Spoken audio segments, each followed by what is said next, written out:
নমস্কার, আমার গল্প পাঠ আসরে আপনাকে স্বাগত জানাচ্ছি।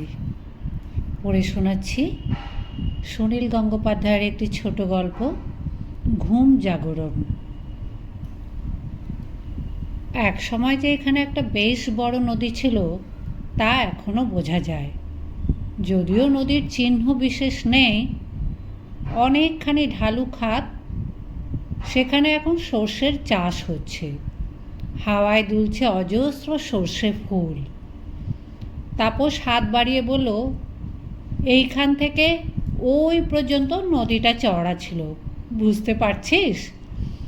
ওই যে ও পাশের অশ্বত্থ গাছটা, তার ধার পর্যন্ত।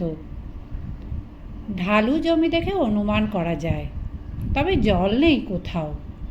এরকম মরা নদী আমি আগে কখনো দেখিনি। কীরকম যেন একটু দুঃখ হতে লাগলো। তাপসকে জিজ্ঞেস করলাম, নদীটা এরকমভাবে মরে গেল কি করে? তাপস বলল, কত নদী তো মরে যায়, অনেক নদী দিক পাল্টায়, এটাও সেরকমই। বর্ষাকালেও জল হয় না?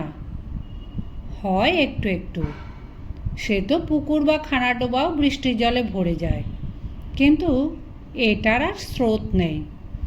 দুদিন বাদে মাটি ভরাট হয়ে গেলে আর সেটুকু জলও জমবে না। দূরের মাঠে কয়েকজন চাষিকে দেখা যায়, এছাড়া আশেপাশে আর লোকালয় নেই। আছে শুধু একটা বিরাট বাড়ি, প্রাসাদই বলা যায়। বাড়িটার বয়সও বেশি না, 70-80 হবে বড় জোর। মানুষের পক্ষে এই বয়সটা যথেষ্ট হলেও একটা বাড়ির পক্ষে কিছুই না। এখনও বেশ শক্ত সমর্থ আছে। প্রত্যেক ঘরের জানলায় নীল কাঁচ বসানো হয়েছিল তৈরির সময়, তার মধ্যে অনেক কাঁচ আজও অক্ষত। বাড়িটা তৈরি করেছিলেন তাপসের ঠাকুরদার বাবা, শৌখিন লোক ছিলেন তিনি। তখন এখানে নদী ছিল জ্যান্ত, প্রকৃতি ছিল সুন্দর। নদীর পাড়ে বসেছিলেন বিশ্রাম ভবন। শুধু বিশ্রামের জন্য এত বড় বাড়ি না বানালেও চলতো, কিন্তু তখনকার দিনে লোকেরা ছোট কিছু বানাতেই পারতেন না। তাছাড়া ওদের টাকা পয়সাও ছিল যথেষ্ট। এই সুন্দর অট্টালিকাটিরও মৃত্যু ঘনিয়ে এসেছে। নদী শুকিয়ে গেছে, লোকালয় সরে গেছে। এখন এই মাঠের মধ্যে বাড়িটাকে বেখাপ্পা দেখায়। সেই আসল জমিদার নেই। তাপসদের অবস্থাও আগেকার মতন নয়। এত বড় বিশ্রাম ভবন ওদের কোনো কাজে লাগে না। এত বড় একটা বাড়ি রক্ষণাবেক্ষণ করাও যথেষ্ট খরচের ব্যাপার। সারা বছর ওদের পরিবারে প্রায় কেউ আসেই না এখানে। শুধু শুধু বাড়িটাকে টিকিয়ে রাখার আর যুক্তি নেই। বাড়িটাকে আর কোনো কাজেও লাগানো যাচ্ছে না। এখানে কেউ এত বড় বাড়ি ভাড়া নেবে না। রেল স্টেশন বেশ দূরে বলে মিল ফ্যাক্টরি করার পক্ষেও অনুপযোগী। তাপসরা চেয়েছিল বাড়িটা সরকারকে দিয়ে দিতে, সরকারও উৎসাহী হয়নি। এই জনমানবহীন জায়গায় বাড়িটাকে স্কুল, কলেজ বা হাসপাতাল করারও কোনো মানে হয় না। কাছাকাছি কোনো বড় রাস্তা বা বাস রুট পর্যন্ত নেই। বাড়িটা বিক্রির জন্য কাগজে বিজ্ঞাপন দিয়েও কোনো সাড়া পাওয়া যায়নি। তাপসরা তাই বিরক্ত হয়ে বাড়িটাকে ভেঙে ফেলবে ঠিক করেছে। অন্তত জানলা দরজা আর কিছু ইট বিক্রি হবে, অর্থাৎ একেবারেই নষ্টই হবে সব কিছু। আগামী মাসেই 3 তারিখে নিলাম হবে জানলা দরজা। শেষবারের মতন তাপস তার স্ত্রীকে নিয়ে থাকতে এসেছে কয়েকদিনের জন্য। সেই টানে টানে আমিও উপস্থিত। এত বড় একটা বাড়ি ভেঙে ফেলা হবে শুনলে কার না মন খারাপ হয়। বাড়িটা যে দেখতে সুন্দর, শুধু সেই কারণেই যেন এর আর বেঁচে থাকার অধিকার নেই। এখন সব কিছুই বিচার হয় প্রয়োজনের মাপকাঠিতে। আমার বারবার মনে হতে লাগলো, আমার যদি টাকা থাকতো আমি ঠিক কিনে নিতাম এই বাড়িটা। তারপর কি করতাম? কিছুই না, এমনিই থাকতো। তাপস আর মিলি ঘুরে ঘুরে দেখালো আমাকে সারা বাড়িটা। শুধু দোতলা আর 3 তলাতেই 14খানা ঘর, এছাড়া বিরাট বারান্দা, মোটা মোটা থাম আর খিলান। একতলায় ঘরগুলি রাখা হয়েছিল শুধু চাকর বাকরদের জন্য। এখন অবশ্য একটি মাত্র চাকর ও একজন দরওয়ান থাকে। বাড়ির সব কটা ঘর খোলাই হয়নি বহুদিন। আমরা আশ্রয় নিয়েছি দোতলার দক্ষিণ কোণের দিকে পাশাপাশি দুটি ঘরে। আরও অনেক বন্ধুবান্ধব এলে বেশ জমজমাট হয়ে উঠতে পারত, কিন্তু সকলেই নানা কাজে ব্যস্ত। দু একজন আসবে বলেও আসতে পারেনি। দিনের বেলাটা অবশ্য আমাদের ভালোই কাটে। অল্প অল্প শীত পড়েছে। দোতলার বিশাল বারান্দায় রোদ্দুরে পিঠ দিয়ে বসে গল্প করতে করতে ঘন্টার পর ঘন্টা কেটে যায়। দুপুরবেলা একটা লম্বা ঘুম দিই। ঘুম থেকে উঠে চা খেতে খেতেই সন্ধে হয়ে যায়। সন্ধ্যের পর আর ঠিক মতন আড্ডা জমতে চায় না। শহরের কোনো বাড়িতে 3 জন নারী পুরুষের আড্ডা দিতে কোনো অসুবিধে নেই, কিন্তু এখানে এই প্রকাণ্ড নির্জনতার মধ্যে আমরা 3টি মাত্র প্রাণী খুবই অকিঞ্চিতকর লাগে নিজেদের। একতলায় চাকর দারোয়ানদের অস্তিত্ব টের পাওয়া যায় না। কোনো কিছু দরকার হলে চিৎকার করে ডাকতে হয়। ইলেকট্রিক নেই। সন্ধ্যের পরই ঘুটঘুটে অন্ধকার। দুটো হ্যাজাক জেলে সেই অন্ধকারে বেশি ফাটল ধরানো যায় না। তারপর সঙ্গে ট্রানজিস্টার রেডিও আর টেপ রেকর্ডার এনেছে। তাতে গান শোনা হয় সন্ধ্যের পর, কিন্তু ঘন্টার পর ঘন্টা গান শুনতেও একঘেয়ে লাগে। একঘেয়েমি কাটাবার জন্য তাপস হুইস্কির বোতল বার করে। তাতে আবার মিলির আপত্তি। মদ্যপান বিষয়ে যে মিলির কোনো আপত্তি আছে তা নয়, কিন্তু ও বলে, তোমরা তো বসে বসে এখন মদ খাবে, আর আমি একা একা কী করব? দুজন মদ্যপায়ের সঙ্গে তৃতীয় কারোর গল্প যে বেশিক্ষণ জমে না, সে কথাও ঠিক। মিলিকেও একটু হুইস্কি খাওয়ার চেষ্টা করা হয়েছিল, কিন্তু গন্ধটা ওর কিছুতেই সহ্য হয় না, বমি আসে। একবার কোনো পার্টিতে সে একটু শেরি খেয়েছিল।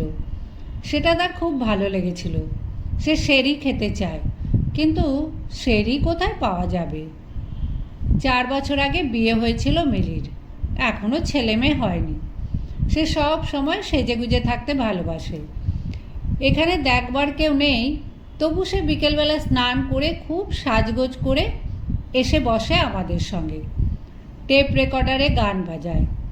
সেই আসরে তাপস গেলাসে হুইস্কি ঢালতেই মিলি অমনি বলে, এই আবার শুরু হলো তোমাদের। তারপর রাত্রিবেলা একেবারে অজ্ঞান হয়ে ঘুমোয়, হাজার ডাকলেও উঠবে না। তাপসের শরীরে এখনও জমিদারি রক্ত। সে বউকে ভয় পায় না।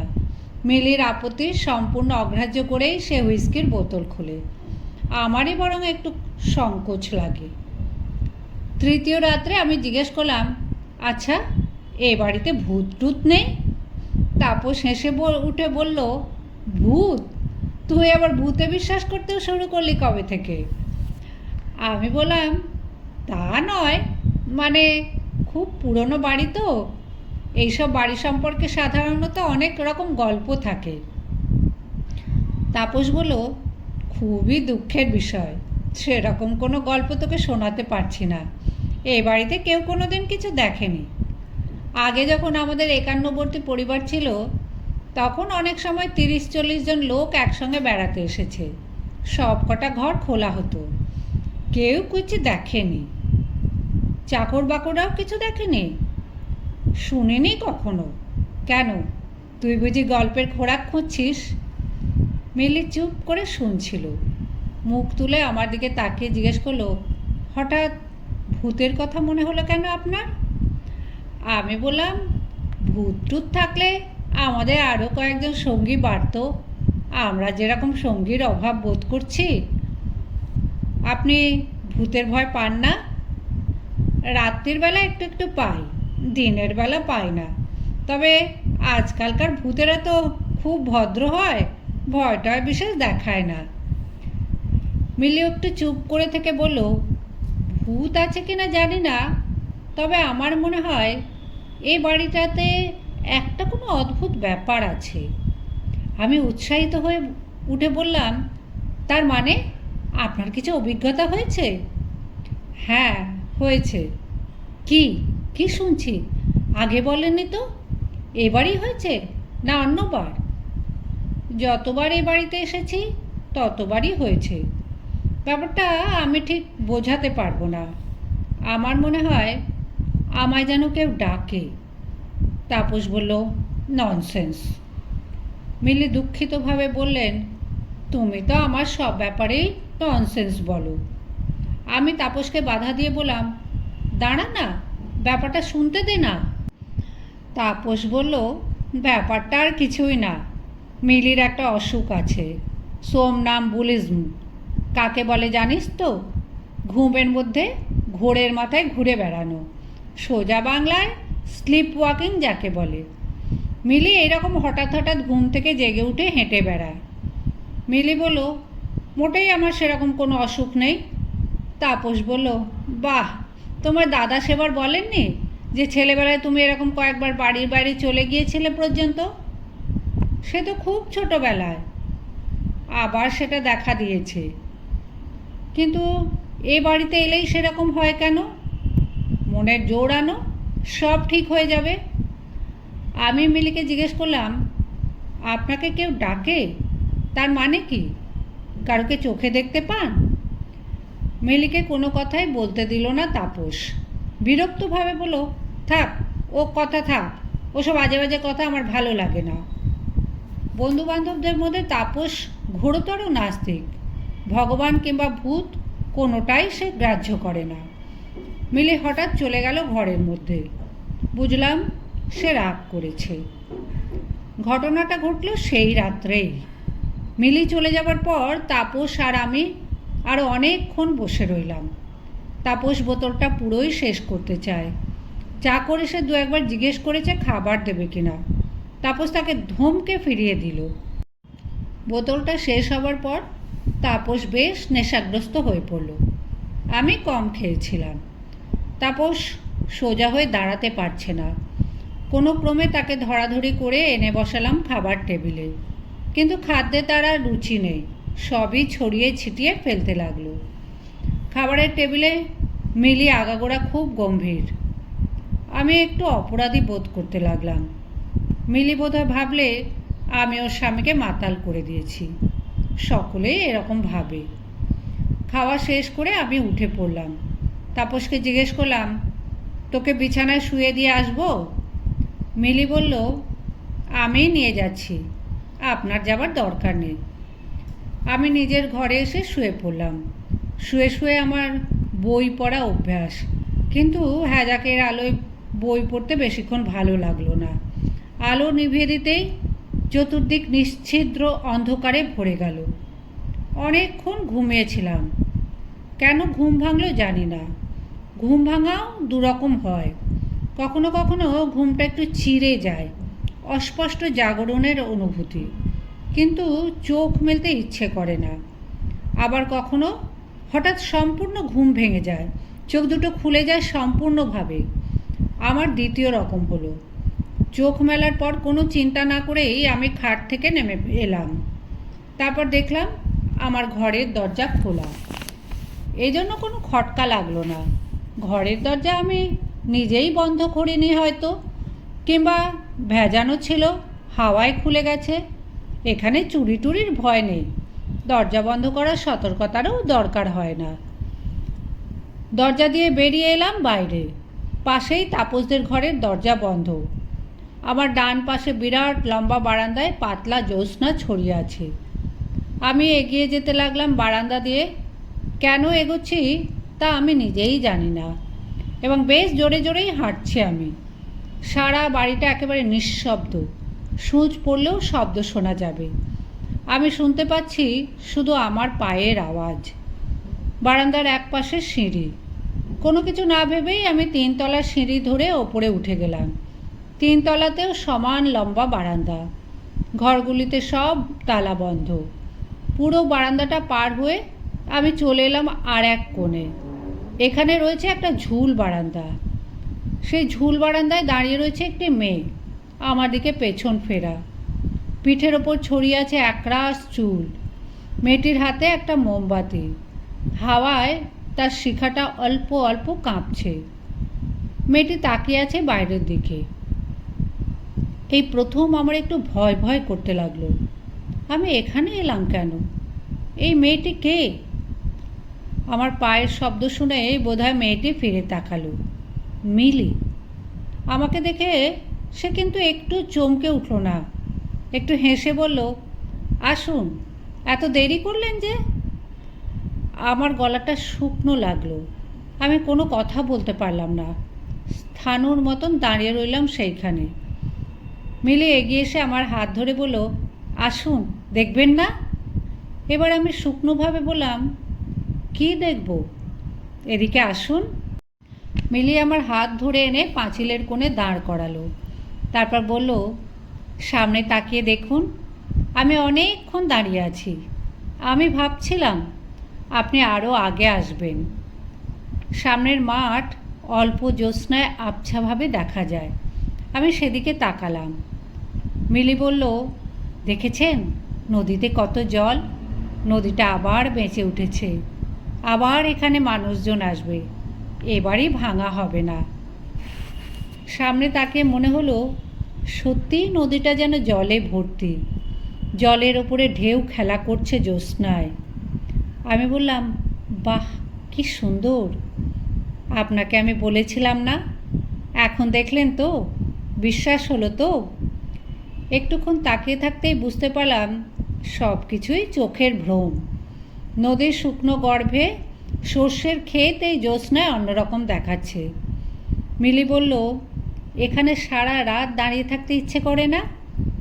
আমি বললাম, মিলি, ঘরে চলুন। মিলি চাপা গলায় বলল, না, আমি যাব না।